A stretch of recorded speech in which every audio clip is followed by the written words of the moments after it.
Hello everyone.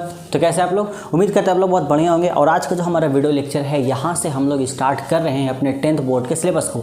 तो जैसे कि बहुत सारे स्टूडेंट्स कमेंट्स कर रहे थे कि सर जल्दी से स्टार्ट कीजिए इस चीज़ को। हिस्ट्री वाले वीडियो के लेक्चर में भी कमेंट आ रहा था बहुत सारा, इससे जल्दी से इसका नेक्स्ट लेक्चर को अपलोड कीजिए।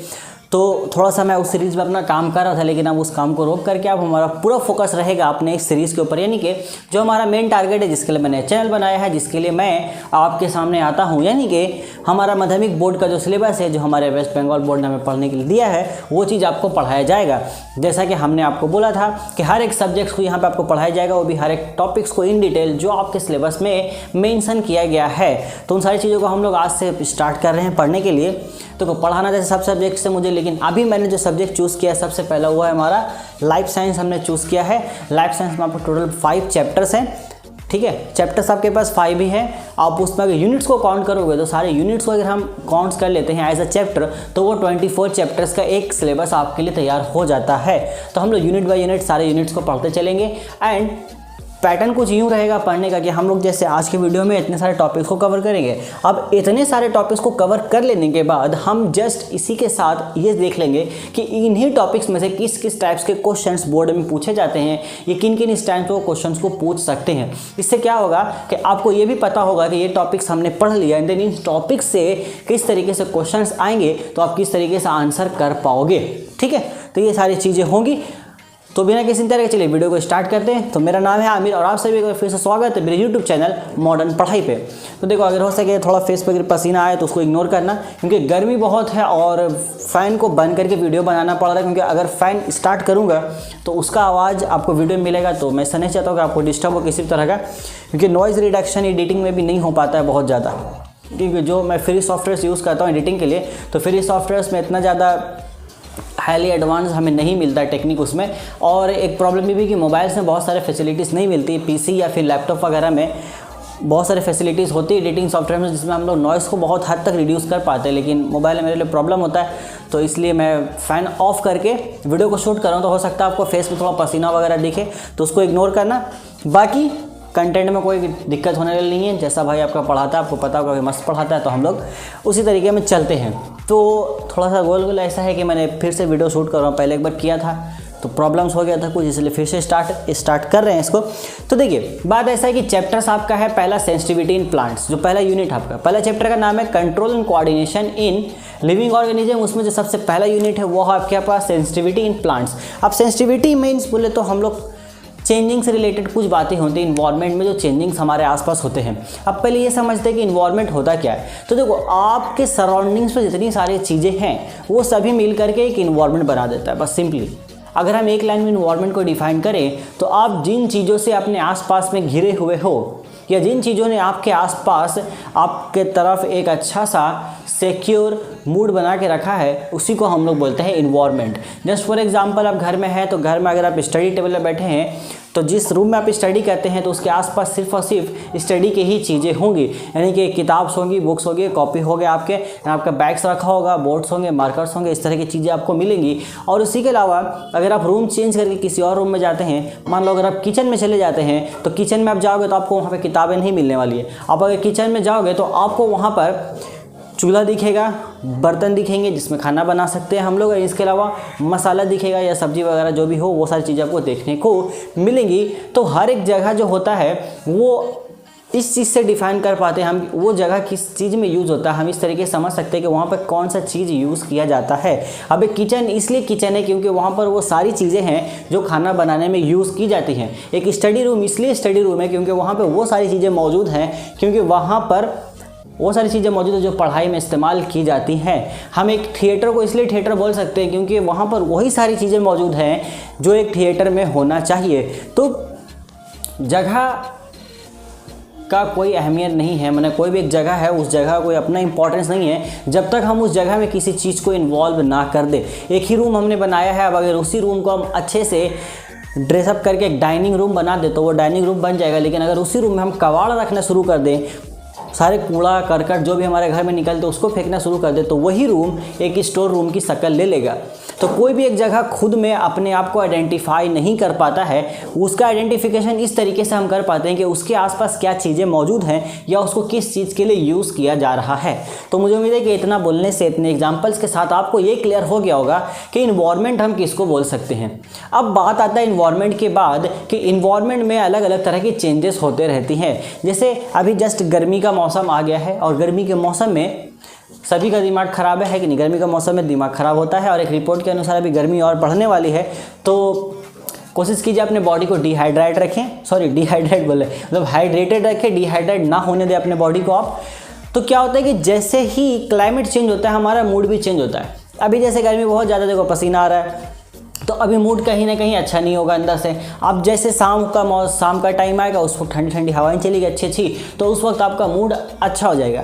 तो ये सारी चीज़ें क्या है कि हम अपने आसपास होने वाले चेंजेस को महसूस कर पाते हैं, फील कर पाते हैं सिंपली। तो इसी को हम लोग बोलते हैं स्टिमुलस। यानी कि किसी भी तरह का चेंज जो हमारे आसपास हो रहा है इन्वायरमेंट में, जैसे क्लाइमेट का ही चेंज हो गया, सुबह उठे तो काफ़ी अच्छा लगता है कि सुबह आप सवेरे उठते हैं 5 बजे 6 बजे, तो उस वक्त आपको काफ़ी अच्छा लगेगा क्योंकि उस वक्त जो हवाएं चलती हैं बहुत प्योर होती हैं और साथ ही साथ उन हवा में नमी होती है, तो आपको वो हल्की ठंड का एहसास दिलाती है, जो कि मानो मतलब क्या बताया आपको, बड़ा अच्छा फील कराता है। अगर आप सुबह उठते हैं तो आपको ये पता होगा, मैं उठता हूँ तो मुझे ये चीज़ मालूम है, काफ़ी अच्छा लगता है। और गर्मी में मेरा पर्सनली ये मानना है कि मैं गर्मी में पर्सनली सुबह उठ के पढ़ता हूँ और ठंड में रात के वक्त पढ़ाई करता हूँ, ठीक है। लेकिन जैसे जैसे आपका दिन चढ़ता जाता है, 10 बजे 11 बजे का टाइमिंग आता है, उस वक्त तक जो सूरज होता है वो सोच लेता है कि भाई जो भी बाहर मेरे सामने आएगा उसको जला करके राख कर देना है। तो उसकी वजह कर आपका जो मूड है पूरा टोटली चेंज हो जाता है। देन आप खुद को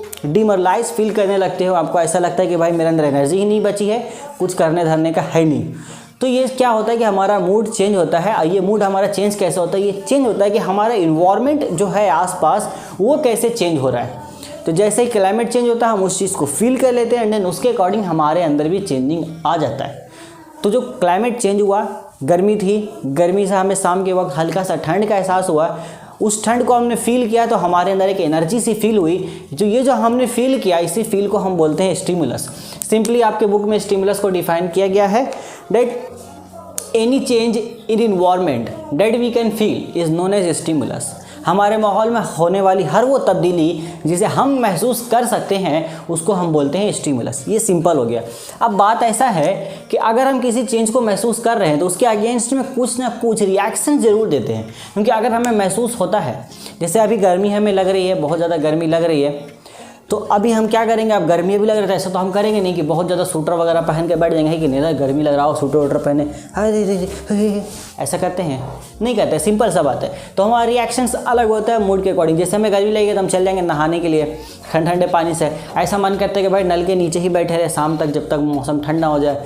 तो इस तरीके का हमारा कुछ ना कुछ रिस्पॉन्स होता है। ऐसे जस्ट इमेजिन कि जो आपको भूख लगता है, तब भूख लगता है खाना खा लेते हो, कभी ऐसा करते हो नहीं भूख नहीं लगा छोड़ो पेट में पत्थर बांध के चलते, हो गया ख़त्म, बिना खाना करेंगे, ऐसा करते हो? नहीं ना। तो आपको भूख लगा है तो आप जाकर खाना खाओगे। तो कुछ भी चीज़ आप कोई भी चेंज महसूस करते हो तो उसका अगेंस्ट आप कुछ ना कुछ रिस्पॉन्स ज़रूर देते हैं। तो वो जो आप रिस्पॉन्स देते हैं उसको हम बोलते हैं सेंसिटिविटी। तो स्टिमुलस और सेंसिटिविटी को अगर हम गौर से देखते हैं तो ये दोनों आपस में एक तरह से कनेक्टेड होते हैं। एक सिंपल से एग्जांपल लेते हैं, आपको ये और अच्छे से क्लियर हो जाएगा। मान लो आप चल रहे हैं रास्ते में कहीं पे और चलते चलते अचानक आपके पैर में कांटा चुभ जाता है। तो आप चल रहे थे बहुत मस्त, आपको पैर में किसी तरह का कोई फीलिंग नहीं था, लेकिन जैसे ही कांटा आपको चुभा तो आपको एक दर्द का एहसास हुआ। वो दर्द को जब आपने महसूस किया तो उसको हम लोग बोल सकते हैं स्टिमुलस है। और जैसे ही वो कांटा आपको चुभेगा तो आप क्या करोगे? उस कांटा को पैर से निकाल दोगे खींच करके, इसलिए नहीं बोलेगा छोड़ो हटाओ, कांटा ही तो चुभा है, तलवार थोड़ी ना है, ऐसा करोगे? नहीं ना, वही चीज़ है। तो आप क्या करोगे? उसको वहाँ से कांटा को निकाल दोगे। तो ये जो कांटा आपने निकाला ये हो गया आपका सेंसिटिविटी। तो वो कांटा आप तब तक नहीं निकाल पाते जब तक आप महसूस नहीं कर पाते कि आपके पैर में कांटा चुभा है। तो पहले हम महसूस करते हैं चीज़ों को, यानी कि पहले स्टिमुलस होता है, देन उसके बाद सेंसिटिविटी होता है, यानी कि उसके बाद ही हम उसके अगेंस्ट कुछ ना कुछ रिएक्शन शो करते हैं।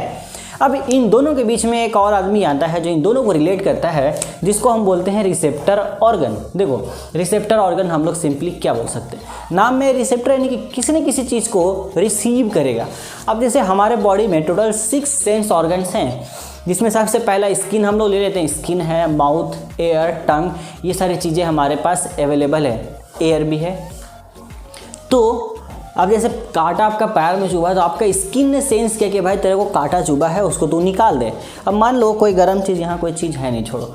अब मान लो कोई गर्म चीज़ आप पकड़ लेते, जैसे मान लो गर्म, इसको जैसे पकड़ लेते हो तो क्या करते हो, छोड़ देते हो ऐसे, बोलते कितना गर्म, आए बहुत अच्छा लग रहा, दिल खुश हो गया इतना गरम गरम छू के, ऐसा करते हो? नहीं करते हो। सिंपल आप क्या करते हो, गरम लगा, अरे बाप रे बाप, चल गया रे, हाँ ला चलिए बोरोप्लस लगाते ऐसा करते हो, है कि नहीं?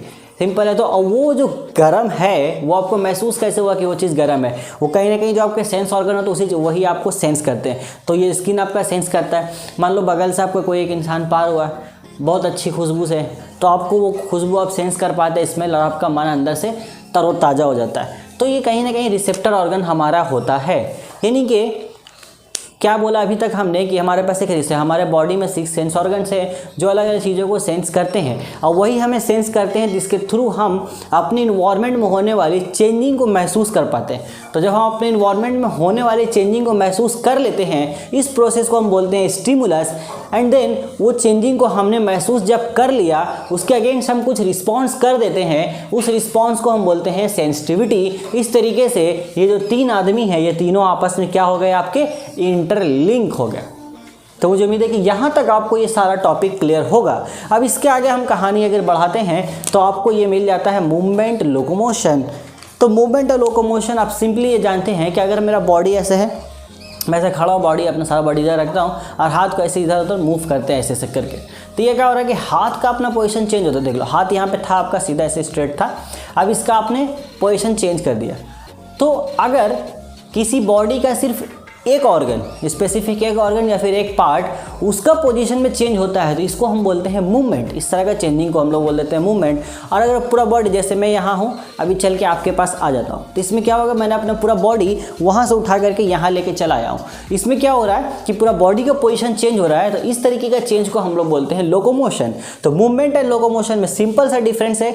अगर बॉडी के सिर्फ एक पार्ट का पोजीशन चेंज हो रहा है तो वो मूवमेंट होता है, अब पूरा बॉडी का ही पोजीशन चेंज होता है तो वो लोकोमोशन होता है। अब देखो, जो लोकोमोशन है ये पूरे तौर पे एनिमल में ही देखने को मिलता है, बहुत कम ऐसे प्लांट्स है, प्लांट्स में लोकोमोशन देखने को नहीं मिलता है। क्योंकि आप अगर प्लांट्स को गौर करके देखोगे तो प्लांट से मूवमेंट होता है, आपको दिखता नहीं, क्योंकि प्लांट्स का जो जड़ है वो नीचे की तरफ जाता है पानी की तलाश में, तो वो मूवमेंट करता है बट आपको दिखता नहीं है। इसके अलावा जो प्लांट्स का स्टेम है, तो स्टेम भी आपका मूवमेंट करता है। अभी आगे पढ़ेंगे हम लोग मूवमेंट्स के टाइप, तो उसमें देखेंगे किस तरीके से प्लांट्स का स्टेम है वो रोशनी की तरफ मूवमेंट करता है। तो मूवमेंट होता है बट लोकोमोशन नहीं होता है। बट यहाँ पे कुछ एक्सेप्शंस है, यानी कि कुछ इस तरीके के प्लांट्स जो मूवमेंट, जो लोकोमोशन शो करते हैं, तो उनका नाम आपको याद रखना है। जैसे हम लोग यहाँ आपके लिए लिख देते हैं। देखिए, सबसे पहला आपको नाम याद रखना है इन चचा का, इसका नाम है वोल्वॉक्स। दूसरा चचा का आप नाम यहाँ याद रखिए कैल्मीडोमोनस,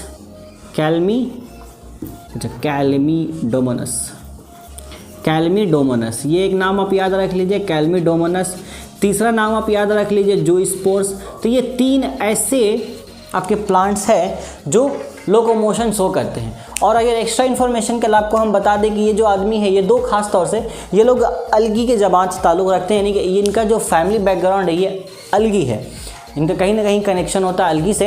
अलगी आपका सिलेबस में है, नहीं होता तो आपको और बताया जाता डिटेल में, लेकिन फिलहाल एक्स्ट्रा इन्फॉर्मेशन के लिए हमने आपको बता दिया। तो ये 3 नाम आप याद रखेंगे, आपके एग्जाम में पूछता है, हमेशा ही पूछता है कि भैया उन प्लांट्स का एग्जाम्पल बताइए जिसमें लोकोमोशन हमें देखने को मिलता है। बोलता है give an example of plant in which locomotion takes place. तो वोल्वॉक्स, कैल्मीडोमोनस और ज़ूस्पोर्स, इनमें आपको देखने को मिलता है लोकोमोशंस। देन हम लास्ट अपना पॉइंट्स का बात करें क्रेस्कोग्राफ। मुझे उम्मीद है कि ये दोनों पॉइंट आपको क्लियर हो गए होंगे अच्छे से, इनके बीच में डिफरेंस भी क्लियर हो गया होगा।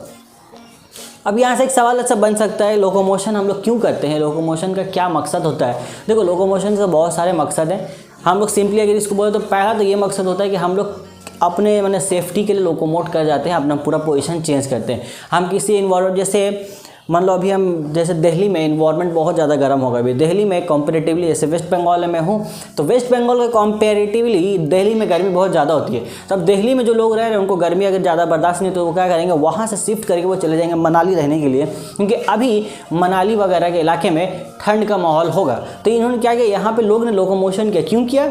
सेफ्टी के लिए। गर्मी अच्छा नहीं लग रहा था तो वो चले गया उठ करके वहाँ पर। इसके अलावा जॉब्स वगैरह के लिए भी लोकोमोशन किया जाता है। अब जैसे आप जिस लोकेलिटी में रह रहे हो, मान लो उस लोकेलिटी में आपको जॉब नहीं मिल रहा है जिस तरह की आप खोज रहे हैं, तो आप कहीं ना कहीं वहाँ से उठ कर किसी और शहर में जाओगे तो लोकोमोशन करने का बहुत सारे पर्पजेज हो सकते हैं, 2 मैंने आपको बताया। अब बात करते हैं क्रेस्कोग्राफ। तो जो क्रेस्कोग्राफ जो है ये रिलेट करते हैं हमारे AC Jagdish Chandra Bose. AC Bose short में लिखते हैं हम लोग आपका, यानी कि आचार्य जगदीश चंद्र बोस इनका पूरा नाम है। सर आचार्य जगदीश चंद्र बोस ने ही ये प्रूव किया था कि जो प्लांट्स हैं उनके अंदर भी एहसास होते हैं, यानी कि वो भी एक लिविंग थिंग्स है। जैसे हमें चोट लगती है तो हमें एहसास होता है कि हाँ भाई हमें दर्द हो रहा है, मरहम पट्टी वहाँ पे लगाना चाहिए। उसी तरीके से कि हम एक प्लांट्स को काटते हैं तो उनको भी एहसास होता है कि भाई हमें काटा जा रहा है, वो खुद को हील करने की कोशिश भी करते हैं।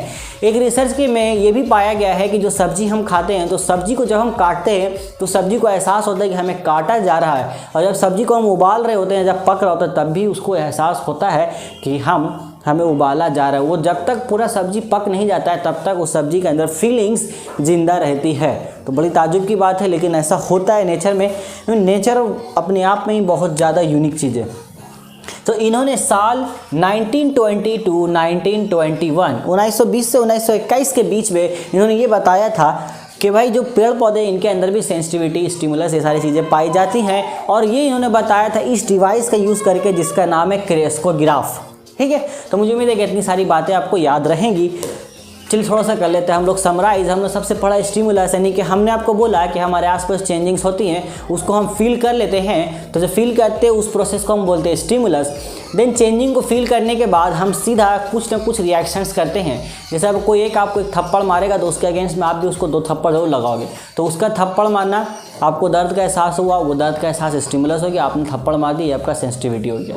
यही सारी चीज़ें हैं। और आपने वो किसी न किसी सेंस ऑर्गन के थ्रू रिसेप्ट करते हैं तो रिसेप्टर ऑर्गन भी यहाँ पर हमारा एक इंपॉर्टेंट रोल आता है। देन मूवमेंट एंड लोकोमोशन हमारा आपका समझ में आ गया, किसी बॉडी का सिर्फ अगर एक पार्ट में हमारा पोजीशन चेंज हो रहा है तो वो हो गया मूवमेंट। अब पूरा बॉडी का ही पोजीशन चेंज होता है तो उसको हम बोल सकते हैं लोकोमोशन। क्रेस्कोग्राफ एक तरह का डिवाइस है जिसका यूज़ हमारे आचार्य जगदीश चंद्र बोस सर ने किया था, ये प्रूव करने के लिए कि प्लांट्स में भी सेंसिटिविटी पाई जाती है, यानी कि वो भी हमारे ही तरह एक लिविंग थिंग्स में है। बस बेसिक डिफरेंस ये है कि हम लोकोमोशन कर सकते हैं, वो लोकोमोशन नहीं कर सकते। मुझे उम्मीद है कि लेक्चर आपको यहाँ तक पूरा क्लियर रहा होगा। आप लेक्चर का जो नोट्स है वो आपको मिल जाएगा, टेंशन लेने के बाद नहीं। जब चैप्टर ये पूरा खत्म होगा तब इसका नोट्स आपको मिल जाएगा। अब बात कर लेते हैं कि क्या क्या सवालात यहाँ से हमसे पूछे जा सकते हैं। तो सवालात हमसे ऐसे पूछे जा सकते हैं। पहला क्वेश्चन बनाया जाए, देखो बेसिक सिंपल क्वेश्चन बनाएंगे, what is stimulus, what is sensitivity, या फिर डिफाइंड सेंसिटिविटी, ये क्वेश्चन हमारे पूछेंगे। जो बेसिक एक बढ़िया क्वेश्चन ऐसे ही बनाया जा सकता है, ऐसे पूछ सकते हैं कि how stimulus is related to sensitivity, या फिर ऐसे इसको उल्टा करते हैं, how sensitivity is related to stimulus. वो बोलेंगे कि सेंसिटिविटी किस तरीके से आपका रिलेट करता है स्टिमुलस के साथ। तो अभी हमने देखा कि स्टिमुलस जब तक नहीं होगा तब तक सेंसिटिविटी नहीं होगा। तो आप इस तरीके से इस चीज़ को एक्सप्लेन कर सकते हैं। एक सवाल आपका यही बनेगा, मूवमेंट एंड लोकोमोशन में डिफरेंस बताओ। आपसे कभी मूवमेंट और लोकोमोशन का डिफिनेशन नहीं पूछेगा, वो जब भी पूछेगा तो आपसे ये पूछेगा कि इनके बीच का डिफरेंस बताओ, और पूछेगा क्रेस्कोग्राफ क्या था और कब यूज़ किया गया था, कौन से ईयर में आचार्य जगदीश बोस चंद्र सर ने ये प्रूफ किया था कि प्लांट्स में भी हमारा जान होता है। ये सारे बेसिक सवाल हमारे बनेंगे। ये सारा सवाल आपको नोट्स के शक्ल में मिल जाएगा। जब भी चैप्टर खत्म होगा तो पूरा नोट्स में अपलोड कर दूंगा। कहाँ पर? टेलीग्राम चैनल में। टेलीग्राम चैनल का लिंक आपको मिलेगा नीचे डिस्क्रिप्शन में, जाके चेकआउट कर सकते हो उसको। ये टेलीग्राम पे डायरेक्ट जाके मेरे चैनल का नाम भी सर्च कर सकते हैं, मॉडर्न पढ़ाई, इसके थ्रू भी आपको चैनल मेरा मिल जाएगा। ठीक है, तो आज की वीडियो में इतना ही। हम लोग मिलेंगे अपने बहुत ही जल्द इसके सेकंड पार्ट में। तब तक के लिए टेक केयर, गुड बाय।